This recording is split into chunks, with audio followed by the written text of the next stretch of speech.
ഈ CAA ആയിട്ടുള്ള സമരം യഥാർത്ഥത്തിൽ എന്താ സമരം? രാജ്യത്തെ പൗരനാകാനായിട്ടുള്ള ഒരാളുടെ അവകാശത്തിൽ മതം ഒരു മാനദണ്ഡമാക്കി വെക്കുന്നു.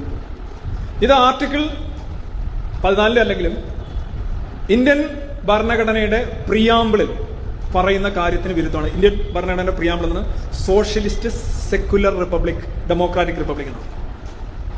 ഒരു സെക്യുലർ എന്ന് പറയുമ്പോൾ രാജ്യത്തെ ഭരണകൂടം മതപരമായി രാജ്യത്തെ പൗരന്റെ മതം നോക്കി ഒന്നും ചെയ്യാൻ പാടില്ല. മുട്ടായി കൊടുക്കാനാണെങ്കിലും വേണ്ടിയില്ല, വെള്ളം കൊടുക്കാനാണെങ്കിലും വേണ്ടിയില്ല, പൗരത്വം കൊടുക്കാൻ മതം നോക്കാൻ പാടില്ല. മതം നോക്കില്ല. മതപരമായി അന്ധമായിരിക്കണം രാജ്യം.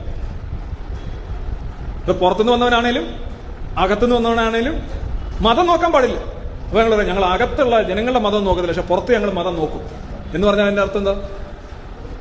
ഇന്ത്യക്കാരൻ്റെ അടുത്ത് പുറത്ത് കിടക്കുക, അവൻ ഹിന്ദുവാ, ആ കയറി പോടാ, കയറി പാടാ മക്കളെ, അവൻ മുസ്ലിമാ, നീ അവിടെ നിന്നോ. സെക്യുലർ എന്ന് പറഞ്ഞു കഴിഞ്ഞാൽ റിലീജിയസ്ലി ബ്ലൈൻഡ് ആയിരിക്കണം. അതൊക്കെ പറയാൻ ഇവിടെ ഇച്ചിരി ബുദ്ധിമുട്ടാണ് ആളുകൾക്ക്. കാരണം വെച്ചാൽ റിലീജിയസ്ലി ബ്ലൈൻഡ് ആയ ഞങ്ങളെ പ്രീണിപ്പിച്ച ആ ശീലം,